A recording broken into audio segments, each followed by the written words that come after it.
Hello, my name is Danica Roem. I'm the Virginia State Delegate for the 13th District of the Virginia House of Delegates, proudly and gratefully representing the people of the City of Manassas Park and the western Prince William County portions of Haymarket, Gainesville, and my lifelong home Manassas as the first out-and-seated transgender state legislator in American history. And today, I know this is a video that's supposed to be targeted toward LGBTQ youth in particular. And the first thing I just want to tell y'all is Happy Pride Month. The second thing is, I know in a lot of states across the country right now, we are seeing a lot of attacks on LGBTQ young people, especially trans kids. And we've seen at least 65 bills in other state legislators across the country that have been targeted at either trans youth healthcare or trans kids trying to just play sports. And in Virginia, things are going a lot differently than that. And so I want to take a minute just to talk to you about some of the policies that we've actually put in place here in Virginia to make sure that we are actually inclusive and that we are welcoming as a Commonwealth and that we will protect you because of who you are, not despite it and not for what other people tell you you're supposed to be. And, when I was sworn in 2018, it was a year after in 2017 when my predecessor alone was filing for anti-LGBTQ bills, let alone, other legislators. And the prior year before that, we had 9 anti-LGBTQ bills that we had to fight off. And I drove down to Richmond 4 times in 2016 to fight 9 anti-LGBTQ bills. And, we got the job done. We defeated 7 of them before they even made it to the House floor. We defeated another one by kind of just running out the clock on it. And then Governor Terry McAuliffe, he vetoed the last one live on air on WTOP. And so I think if nothing else, where we found ourselves in Virginia for a really long time is that we were constantly on defense trying to fight bad bills because we didn't have a chance of passing good bills. We didn't have a pro-equality majority. And in fact, we had a majority that was wildly hostile to our civil rights. And, when I think back, just to growing up here in Virginia, and especially once I became, politically aware, and when I started my journalism career in 2006, I started, having to ask myself every year that the Virginia General Assembly session began, which of my civil rights am I going to lose this year, And that shouldn't be how we operate as Virginians. It's not the way that our Commonwealth should be working. And so now things are different. Things are very different. We've passed more pro-LGBTQ equality bills with our new LGBTQ equality majority that we've had since January of 2020 than the previous 400 years of the Virginia State House even existing, going back to the Virginia House of Burgesses in 1619. And that was only 12 years after the founding of Jamestown. So I think, just the fact that we've made such incredible progress in such a short amount of time, it really goes to show that, one, things have changed in Virginia. Number two, as some other states are becoming more hostile toward their LGBTQ constituents, in Virginia, we're becoming more welcoming. We're actually protecting people. And I want to go over some of those, huge policy changes that we've had that have been great. So the first one was actually outside of the legislature. It wasn't even something that the General Assembly did. It was just in 2014, the Virginia High School League actually started dealing with how do you allow trans kids to play sports, right? And the first draft of their policy was actually pretty draconian at first. It had a surgical requirement that, basically, I think when I was covering it as a reporter, I think only 2 kids in the entire state had ever actually, achieved. And those would have been high school seniors who were 18. So, it's very hard, for that to happen. And what they did in the revised policy was they actually had a much more scientific-based, way to be inclusive of trans kids who want to play. And, one of the things is a principal has to sign off saying that the, student athlete is not participating on a team just so they can have a competitive advantage that they wouldn't have had on a different gender team. The second thing on this is that you have now, you have parents involved, you have, actually evidence of transition involved. You actually have a lot of, kids who are undergoing, whether that's, hormone blocker, or basically puberty blockers, whether they're on HRT. You're seeing what happens when trans student athletes who are able and allowed to transition early are able to basically just have the same physiological, makeup as their peers, on the sports team that they're trying to play on. And they don't have competitive advantages because they're, basically similarly structured in that regard.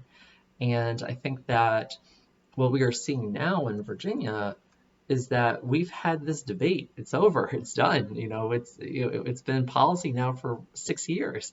Whereas in other states, they're starting to, basically figure out what things can they do to try to single out and stigmatize the very people they're elected to represent. And on top of that, their most vulnerable constituents while they're at it.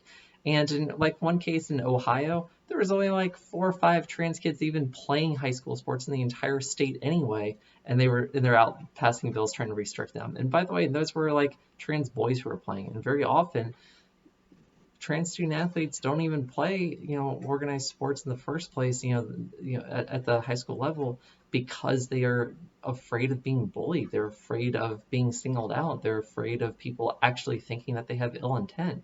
And then when they do compete, they're booed. Like the way that Mac Beggs was in Texas when he was winning his state championships. He wanted to compete on the boys team and they wouldn't let him. So he wrestled it, in the girls league and he won. And they were, instead of saying like, oh, well, maybe the learning experience from this should be that we allow Mac and trans boys to actually play on boys teams. And, I think one of the funny things about the whole argument that, people end up having on this is like, we don't want boys playing girls sports. Then don't force trans boys to play girls sports. Let them play on the boys team. Let trans girls play on the girls team. This is, just basic.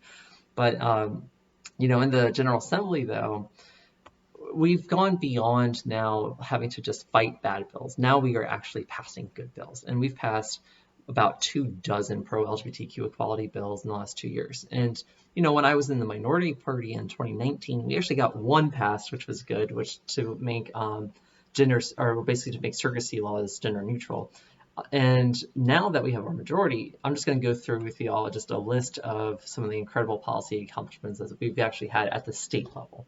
So the headline bill from last year was the Virginia Values Act, which was SB 868. And this is, basically really puts a lot of teeth into our non-discrimination policies to protect people on the basis of sexual orientation, gender identity, and also veteran status, by the way. Some people forget that. And then we also had HB 1049, which is very comprehensive non-discrimination laws where in about 70 different sections of code, we now prohibit discrimination against LGBTQ people.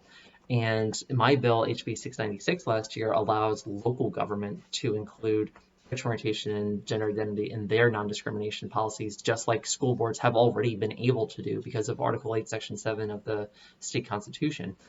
We also had hate crimes protection bills from HB 276 and HB 618. We have a ban on conversion therapy, what I would refer to as abuse. It's torture for children that they're subjected to against their will. And we banned that with SB 245 and HB 386. We created we issued a directive to the Virginia Department of Education to create, best practices and guidelines for how to humanely treat, LGBTQ kids in schools. And we got that done with SB 161 and HB 145.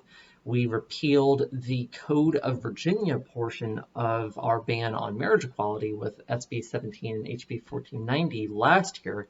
And this year, we passed the first repeal of what we refer to as the Marshall-Newman Anti-Marriage Equality Amendment, and we're going to replace it with an affirmative right to marry in the state constitution. That was done through SJ 270 and HJ 539 this year. We have to pass it again in the General Assembly next year, and then it will go to referendum to the voters. So it's very important that we keep a pro-equality majority in the General Assembly so we actually have that opportunity in the first place.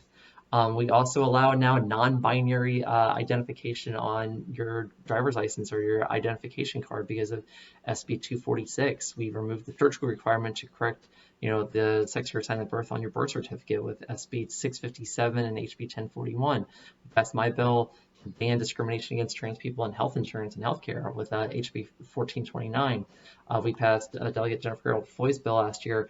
This is kind of buried toward the end of the bill, but it's really important. This is actually requires that any school division that wants to have a dress code, it needs to be gender neutral so that you can't pick on LGBTQ kids for how they express themselves. So that was HB 837.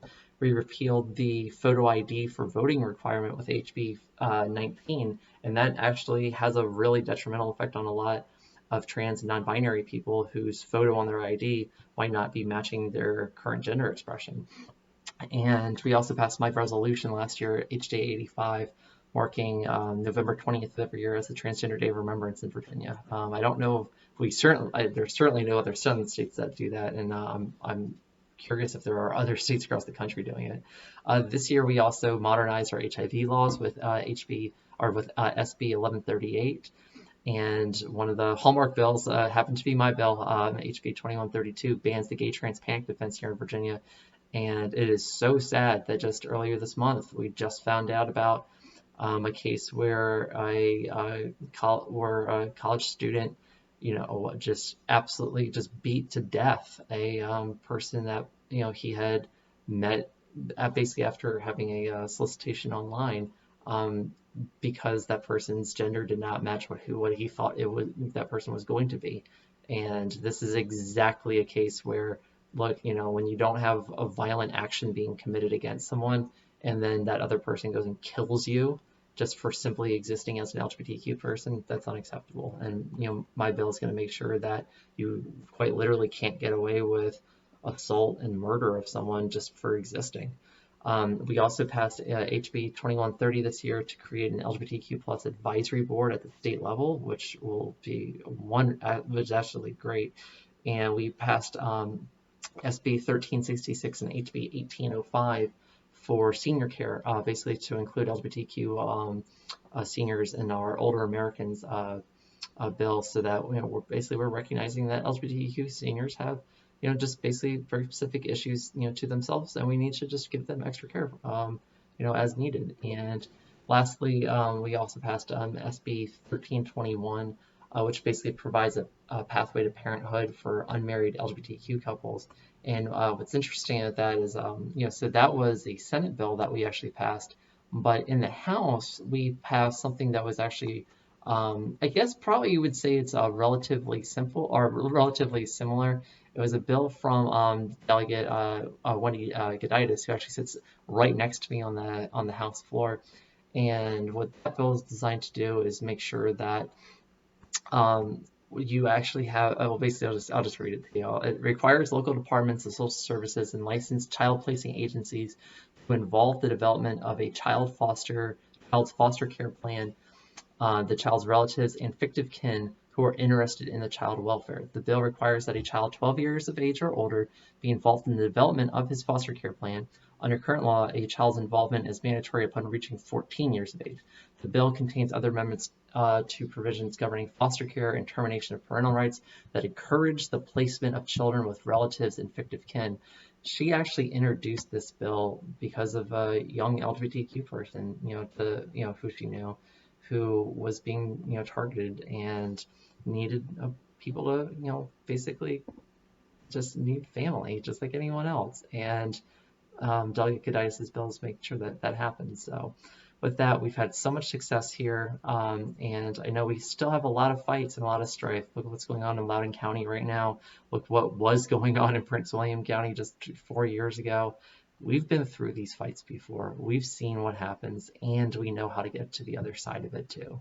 So please hang in there. Please, do your part to make sure that you're advocating to make Virginia more inclusive of Commonwealth. And always remember, whether or not you care about politics, when you're an LGBTQ person, politics cares about you. You have to stay involved. You have to stay informed. And by doing that, you're going to be able to protect yourself, and you're going to be able to protect, your neighbors, your families, your friends, colleagues, whoever else, you come across in your life. So again, I want to wish you a very happy Pride Month. I hope all of you are doing well and you're safe. And thank you so much for your advocacy, and take care. Bye-bye.